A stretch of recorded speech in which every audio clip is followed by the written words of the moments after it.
We've been fighting a long time, and we have all lost so very much, so many loved ones gone. But you are not alone. There are pockets of resistance all around the planet. We are at the brink. You have no idea how important you are. If you're listening to this, you are the resistance. Ave Maria Stella, Dei Mater Alma, atque semper Virgo,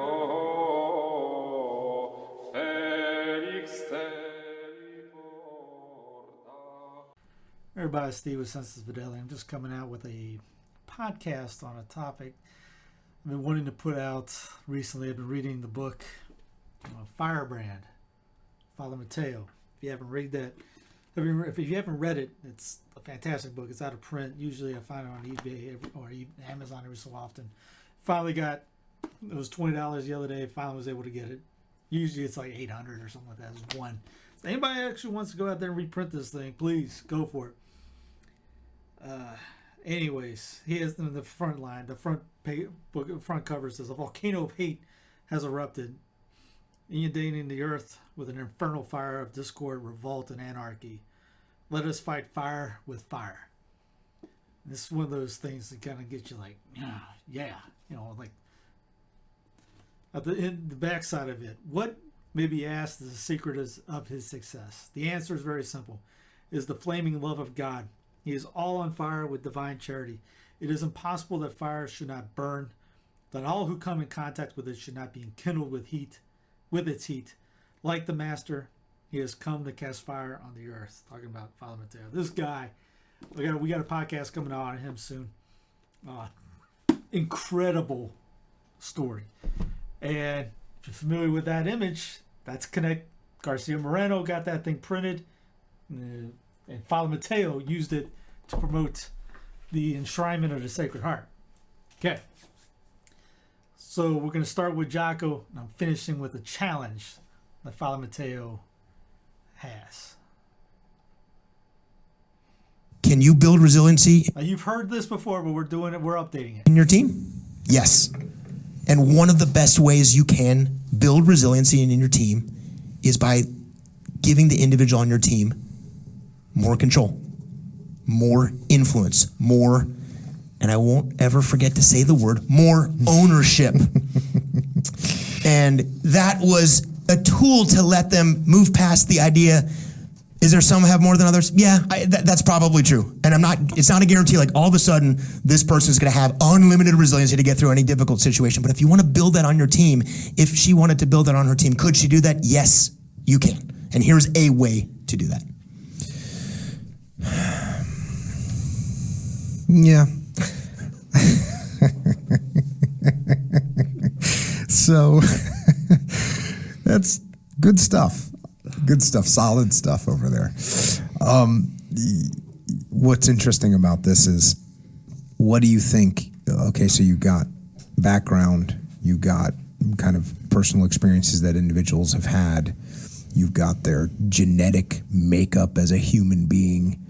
So you got these things that certainly have some level of impact on their resiliency. I would say that there's a factor that is probably 12 to 17 times more important than any of those. Leadership. I'm reading a book right now that's going to be on the podcast soon. The guy's a battalion commander in Vietnam. And they are running a kind of a scorecard for all these different battalions, for the 3 battalions in this brigade. And they're monitoring number of missions done, number of enemy killed, number of casualties, and then it gets into number of AWOL, number of court-martial, retention rate. So, what does it mean? What's AWOL? Well, like, why do you go AWOL? Well, it's because you're not resilient to this. Why would you be in Vietnam and re-enlist in the freaking army if you're not resilient. You have to have a level of resiliency to do that. And so this guy, who is a real leader, has the highest score in every category, including re-enlistment rate, including lowest AWOL. Why is that? Is it because he had different humans? No, it's not because he had different humans.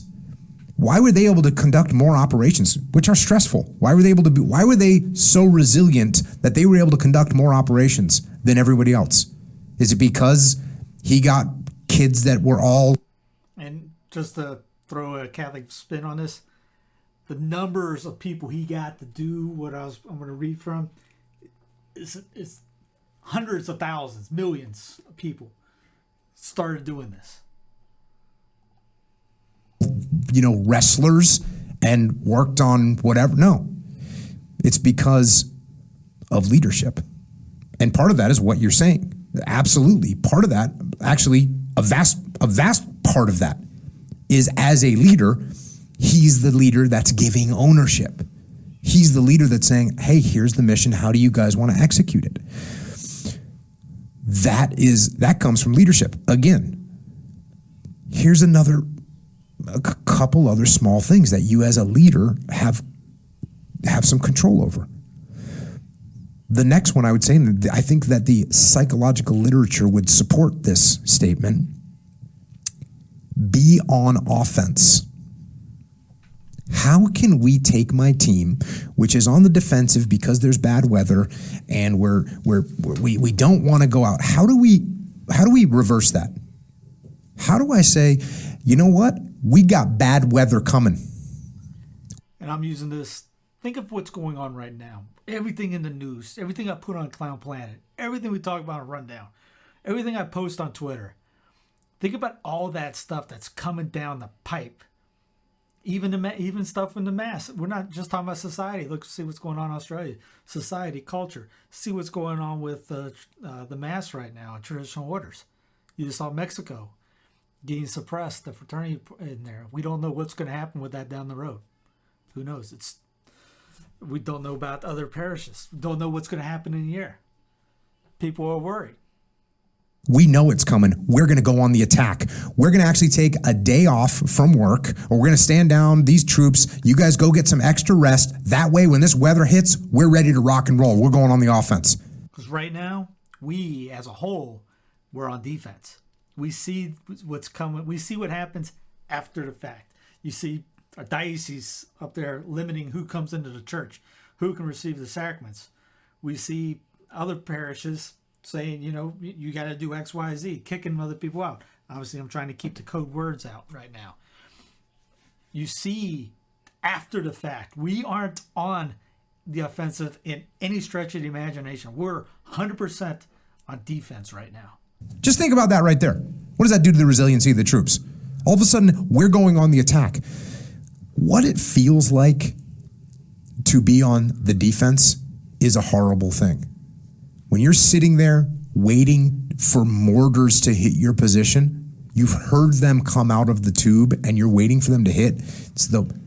I believe it's the worst feeling that I've ever felt. Think about that right now. For what's your situation? You see everything that's going on. Don't lie to anybody. You're on defense.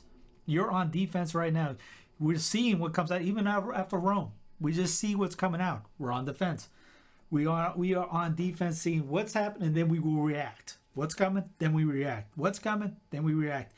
We're not doing anything to go on the offense. I've read soldiers in World War I and World War II describe that as the worst feeling that they've ever felt. We are in a foxhole. We are suffering from heavy artillery, and we have no control. We are on complete defense.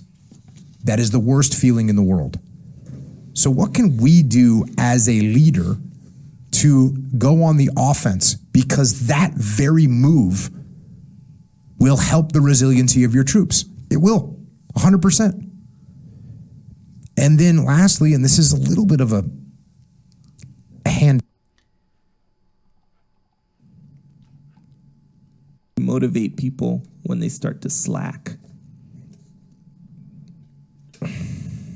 Now, motivation is It's kind of a strange word because it doesn't really mean what we think it means. We think it means that we're fired up to do something. We think that it means we're eager and passionate to make something happen. And we think that somehow we should just be able to turn on that eagerness and turn on that passion. But we can't. Because you just can't turn on passion. You can't just turn on the desire to execute a task. Think about this in our faith and what I'm about to read. You just can't turn this on. You have to will it, want to do it. This is not a light switch thing. You're going to have to pray to fight through discipline. It just doesn't work that way. And honestly, that isn't even what motivate means. Motivate doesn't mean to yell and scream and encourage. No. To motivate actually means to provide a motive, a reason why. So to motivate someone is to explain to them why they're doing what they're doing, how it will help them, where it'll take them, why they should continue to work and to struggle and to fight. And when you need motivation yourself, don't look for someone to scream and yell. Don't look for someone else to give you motivation. Look at yourself. Look at yourself and remind yourself why. Why you are doing what you are doing. Remind yourself that this struggle, this temporary pain, this fight that you're in, this is what will make you stronger and faster and smarter and better.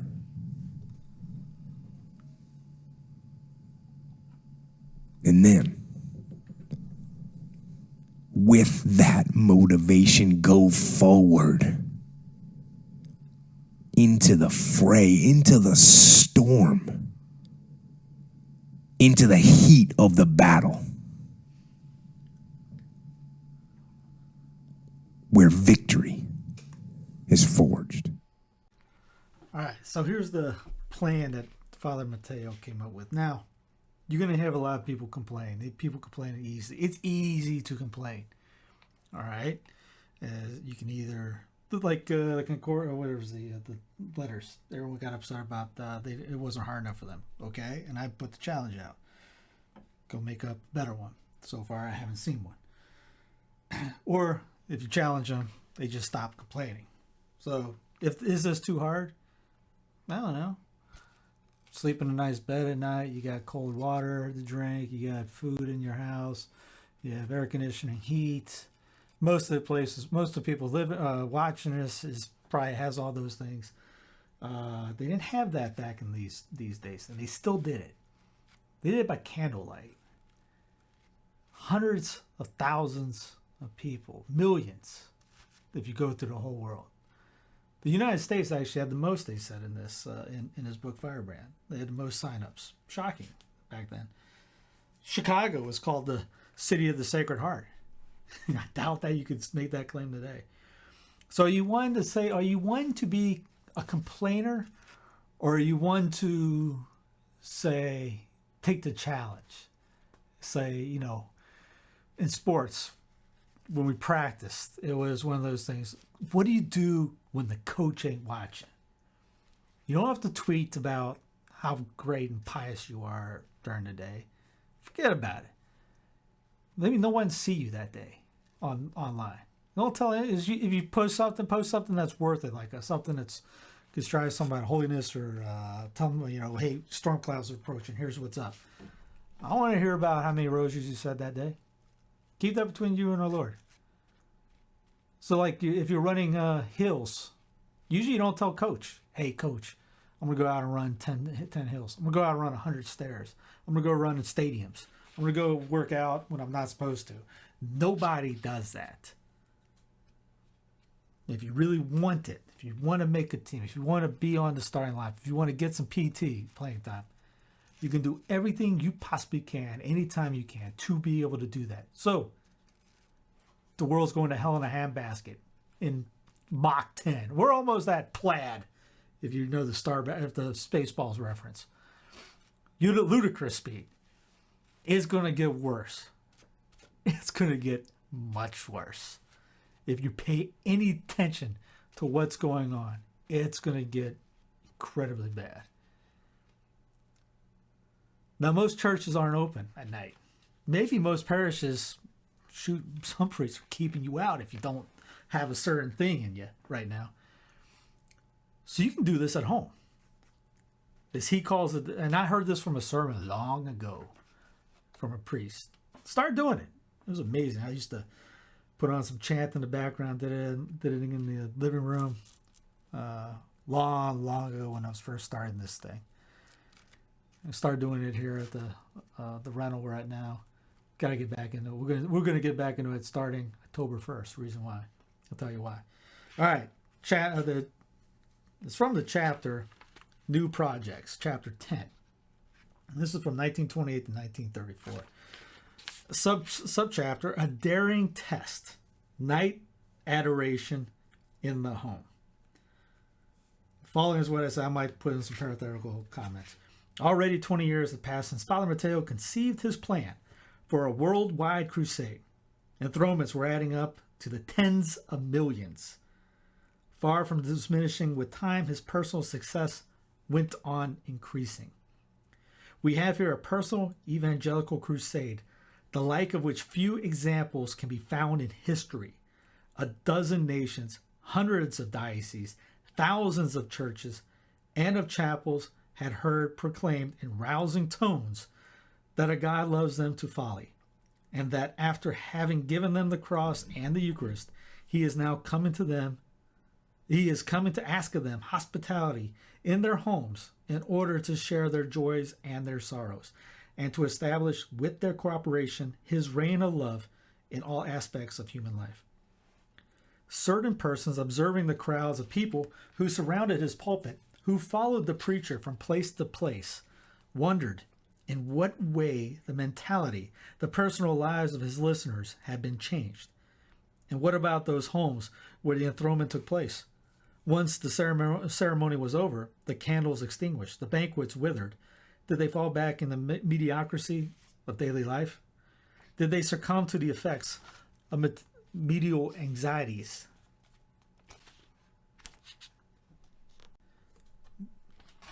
Did they succumb to the effects of maternal anxieties, or to the difficulty of practicing charity with hard to get along with characters? Were these families enriched with the presence of a living person, or was it no more than a presence of an image? It is true, numerous conversions and vocations, fruits of his work, were striking witnesses to its worth, but they were found only in a relatively limited number of families. For the experience to be convincing, it was necessary to submit the majority of these families to a kind of test of strength sufficiently exacting and prolonged that no one might doubt its results. Father found this test. The Congregation of the Sacred Hearts is devoted, among other activities, to perpetual adoration of the Most Blessed Sacrament.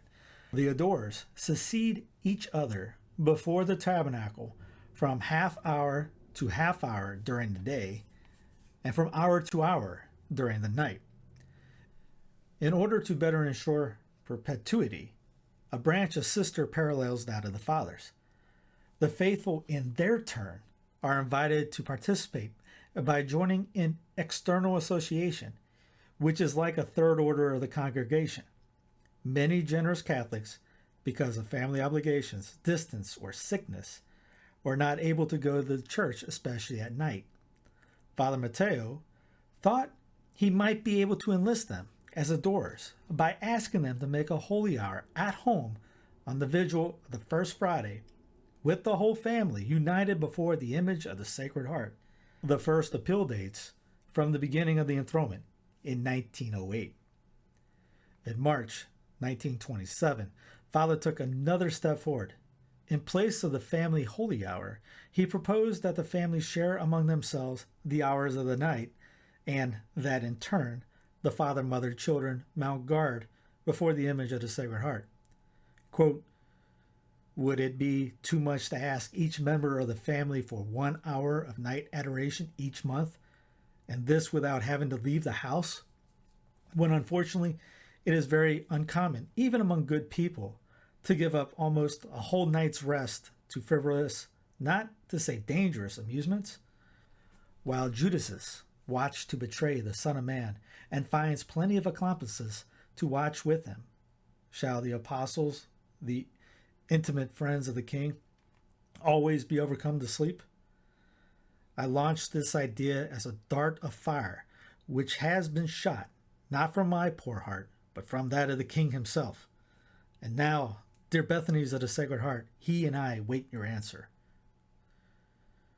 Memberships arrived in such great numbers that some months later he was able to write, quote, for the 1000th time in my already long career as a begging apostle, the magnificence of your response and of your generosity has far suppressed all my hope. Despite my usual optimism, I did not expect a harvest so exquisite or so abundant. The friends of the King have given denial to his bitter reproach. I looked for comforters, and I found none. Always more daring, in October, Father Mateo proposed to Christian families a means to assure adoration not only one night each month, but every night of the month. In this manner, the adoration would be perpetual.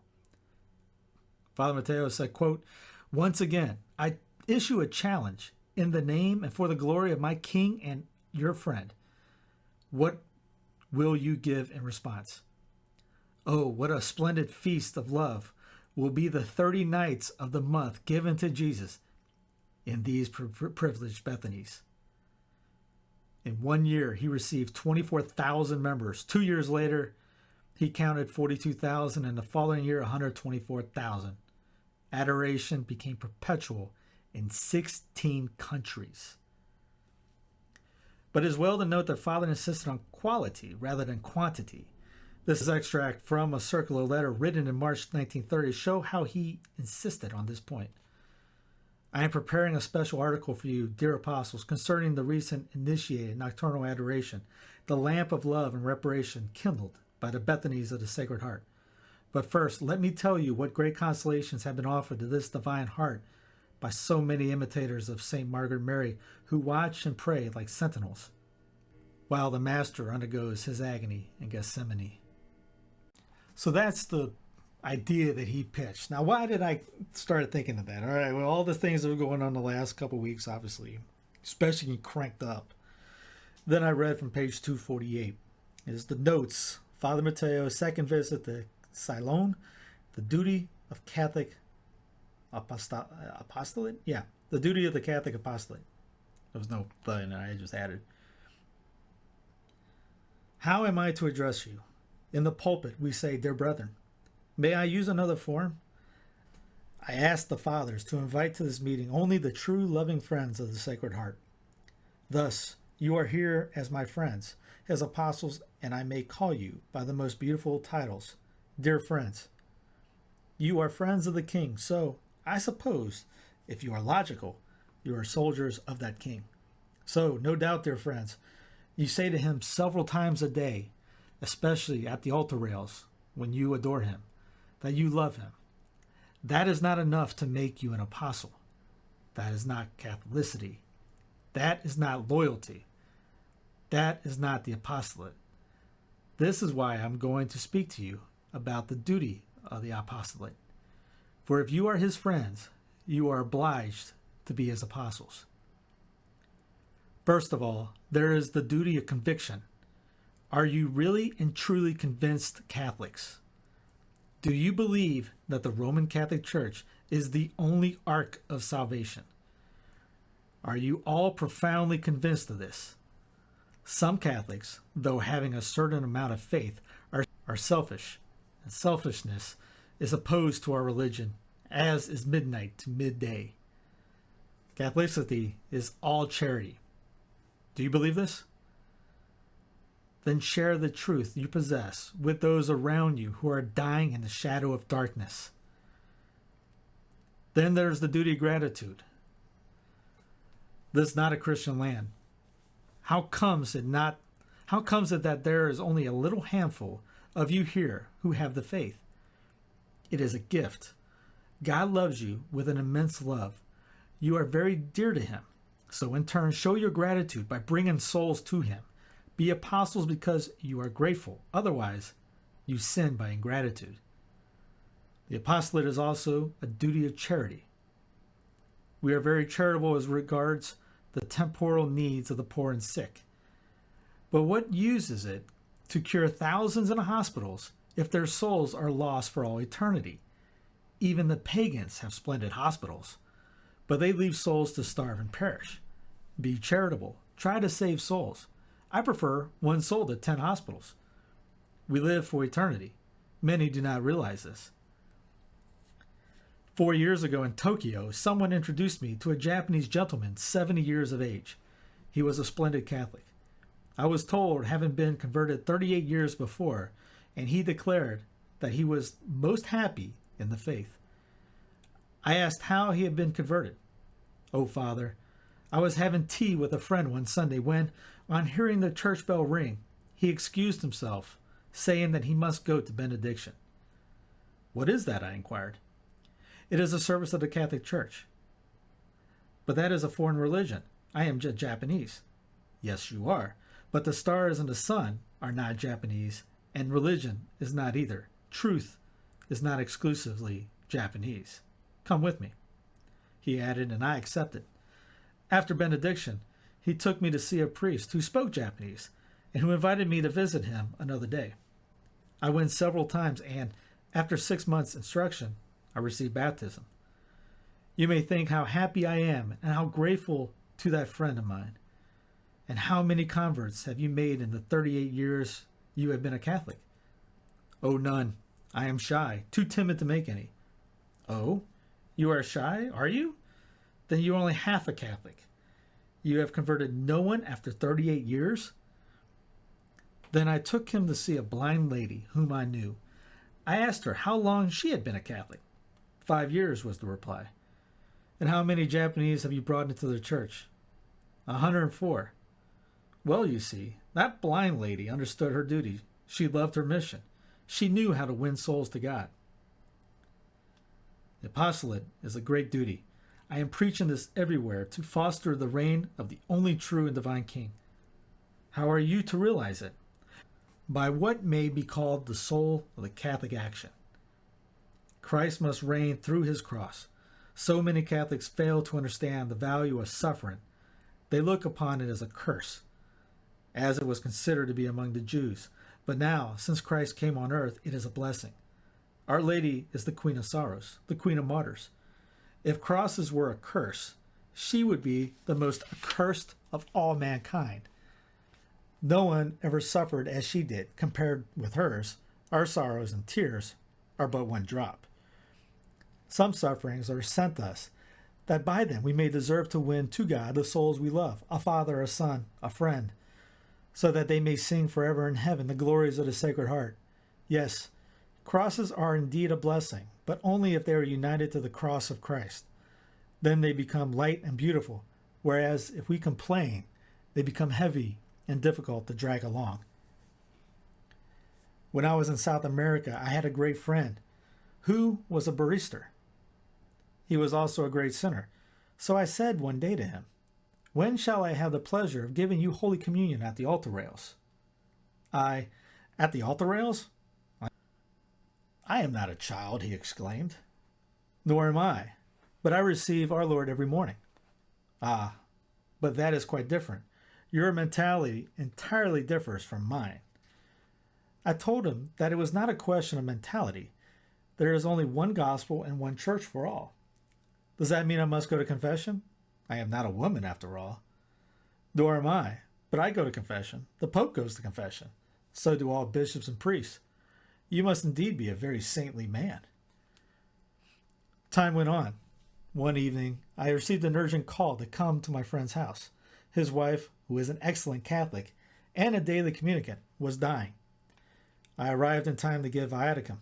Then the woman said, "Please, Father, will you make the enthronement in our house?" She called in her 8 children, and the prayers were recited. Then she said to them, "Children, I am going to heaven. Sing a hymn to the Sacred Heart." After the hymn, she said to her husband, "I am going to heaven. I will wait for you there. Love Jesus, be his friend, adore him, love him." And with these words breathed her last. Her husband knelt beside her for a few moments. Then, sending his children away, he said to me, "Father, I told you I had no sins to confess." It was untrue. And after 48 years away from God, I'm going to make my confession to you.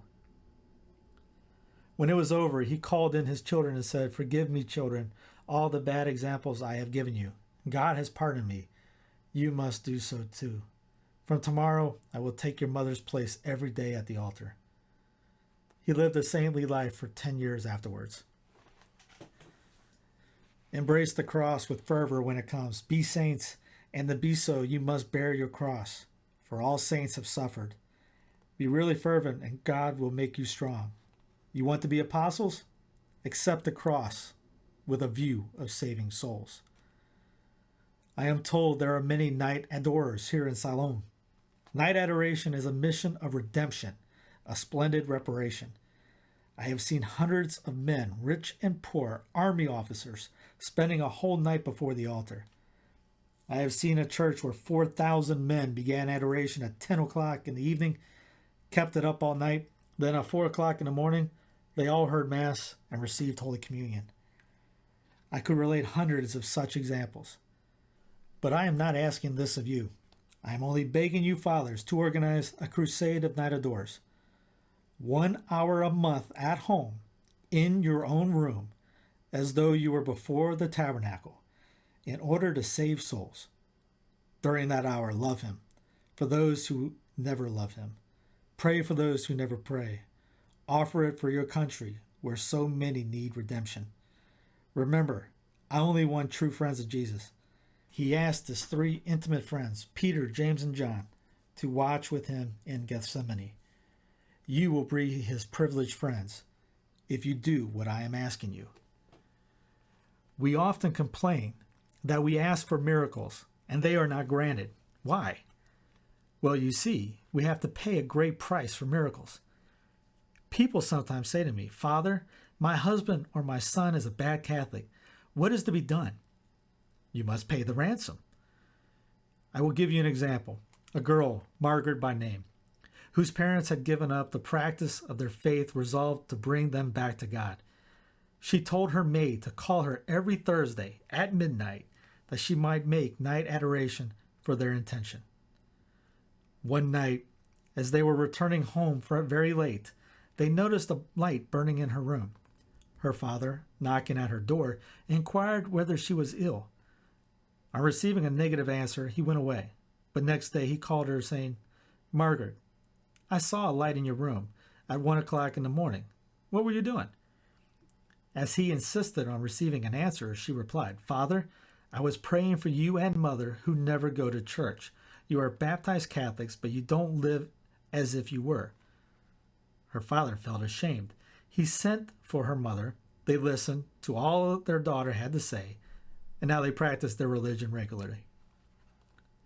A few years ago, I received a letter from a university professor asking to make an hour's adoration because his son had lost his faith, as he was old.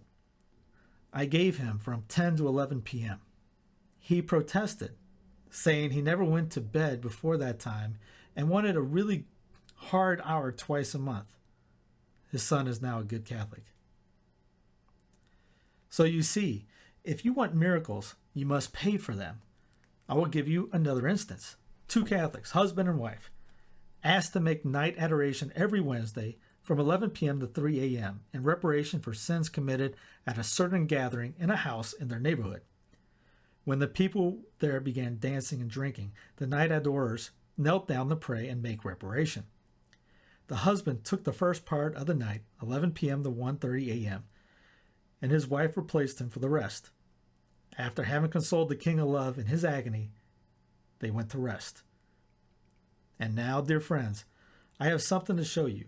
You see this crucifix? I will tell you its story. Once, when I was preaching a mission, there sat in front of me a man whose soul was filled with hatred for religion. He had come to take notes with a view of attacking my sermon in the newspapers the next day. Then, suddenly, he was struck with grace. He laid his pen and papers on the bench, and his tears began to flow. Next day, he called on me, and holding out this crucifix, he said, "Father, for 22 years I profaned this. I believed in him only to hate him, and now I believe with love and to love him." So many live with hatred in their hearts. Come to console him for their sins. Watch with him for 1 hour a month. If you feel that you can do more, please do so to appease divine justice. Pay the ransom, and you will obtain miracles. Be apostles through the cross, through penance. Night adorers, be conquerors of souls through the Holy Eucharist. Besides night adoration, I am asking for Mass and Holy Communion on weekdays. Night adoration, together with Mass, is all-powerful to conquer souls. Now a word on the enthronement. You must not be satisfied with putting up a picture or a statue of the Sacred Heart. That is not enough. I want Eucharistic tabernacles. I remember making an enthronement in a convert's house. Immediately after the ceremony, he made a solemn promise that this would, in future, be a family of the Sacred Heart, a Eucharistic family, going to Mass and Holy Communion every day. That was 18 years ago, and not one member of that family has willfully missed daily Mass and Communion since. Assist at Mass. Take part in offering up the precious blood. I have seen wonders worked by the Sacred Heart through the Holy Eucharist. My brother was a Freemason, my father an Anglican. My brother died like a saint, my father being received into the church. Perhaps you wonder how he was converted. By my mother, who wept and suffered for her soul. She never missed daily Mass, though we were 11 children, and she had to look after us. My father died on a Friday, in church, just after receiving Holy Communion. When the priest who had just given him the host got to his side, he was already dead. So if you want to be apostles, pay for it. A few more Masses every week for souls. You love your country, and so you ought. It is your duty. But love it with Christian love. Be apostles. Be redeemers. Once more, penance, night adoration, weekday Masses, and Holy Communion as often as possible. If you love our Lord with great charity, your love will succeed. You will pass over burning coals and thorns, and he will keep his promises. He will reign in spite of all his enemies. So, not that I'm going to try to one-up it or anything like this, but let's double down. Like I said, we got you. If Helen Keller, Stevie Wonder can see what's coming. If you can't see what's coming, I got nothing. I can't help you almost. If you're listening to this, you know where I stand on things and what I listen to and what I've been predicting on this. And I'm not Nostradamus. Anybody can see what's coming. If you're paying attention, you're honest with yourself. Why don't we do? That's what I'm gonna do. You want to join along? Please, I beg you. We got 199,000 subscribers on here. It'd be great if we got all 199,000 to get on this. Probably won't have that many people watch it. Just being honest. But spread it around. What my plan is on this is to do what Father Mateo asked. And I have a link with the Night of Adoration at the Home Prayers on the censusfidelium.us website. It'll be linked in the show notes underneath. But incorporate the Holy Face involved in it. That's why the Holy Face is up there. I was going to make a dramatic, when I was putting the thing up, I was going to like, don't forget this, and click the eyeball thing and have it appear, but I messed that up right at the beginning.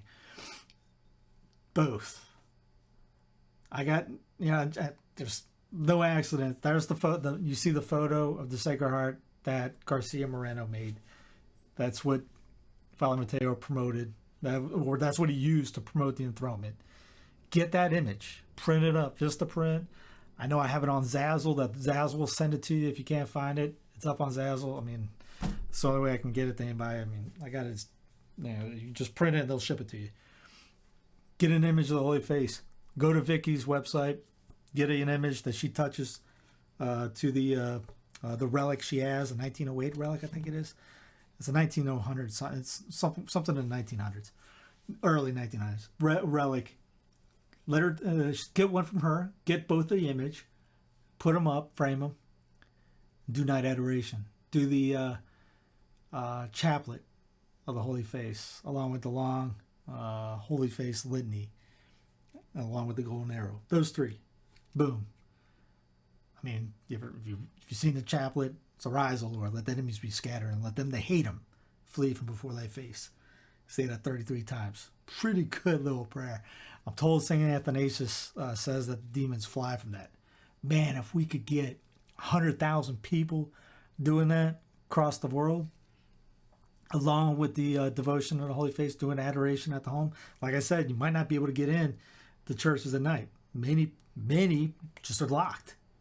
Many won't be able to do it. You might not be able to get a lot of people to even do that at night. And if you read Jesus King of Love, there's thousands. You heard it in that little lecture. Father Mateo had 4,000. There was 4 churches with 4,000 men showing up. In Italy, there was the one with Pier Giorgio Frassati, Blessed Joseph. Giuseppe. I can't think of his name. He's the dentist. There was a group of like 4 or 5 blesses and a couple saints that were in that group. They'd go every Thursday night for adoration, all night adoration. We can do it at the home easily. Don't have to go on the street, especially in places that are kind of shut down in a sense right now. You in Australia, New Zealand, something like that. Italy, can't get in. Maybe you got a bouncer at the door now. You can do this at home. You got no bouncer at home. Get the 2 images, put them up. The prayers are there. There's even an app. There's a Holy Face app. If you got a quote unquote smartphone, download the Holy Face app. Got all the prayers right there. There's a Holy Face website. It's got all the prayers right there if you don't want an app. Again, go to Vicky's site. I'll link it in the show notes. Get you an image. I've been buying people the image and about 4 packets. It's about 80 to 100 of the prayer cards to pass out, which she touches to the Holy Face relic she has too. Great way to evangelize. Hand them out. Hand the image out. Invite people to pray, go to Mass. Invite people to go to benediction if you have it. Invite people to Sunday Vespers if your parish has it. Get creative. But you got to will it. You got to motivate to do it. Everything's coming down as bad as it's coming. Let's give this a shot. You will. And I'm going to do it. We're going to probably do it, I think, 10 p.m. We're going to do it 10 p.m. So if you want to do it at 10 p.m., no matter what time zone you're in, 10 p.m. So that if I'm in the East Coast time, 10 p.m. to 11 ends, then 10 p.m. starts in Central time. So Central time, you're going. And then Mountain time's going after day, and then Pacific time's going after. And if we have anybody Hawaiian time, I don't know what that is. And then cross the globe. 10 p.m., 2,200 hours, whatever you want to go with. Do it at that time, whenever, wherever you are. And that we can do it perpetually that way. 10 p.m., go in your room, put the images up, say the prayers. Let's see if we can cause some damage in the spiritual world for the good side for a change. Pray for the Pope, pray for your priest, for spiritual spinal implants. Pray for the church to come out glorious in this. I'm convinced that the church comes out and fights this, that we win. We win in the end, but you know what I mean. This would be over if we had the leaders in the church stand up. If you like any questions, feel free to send them to me. Put them in the comment section. Like I said, links. I'll have the links, everything underneath the show notes that you need to use. God love you. For listening to this, you are the resistance. and you do not know how important you are.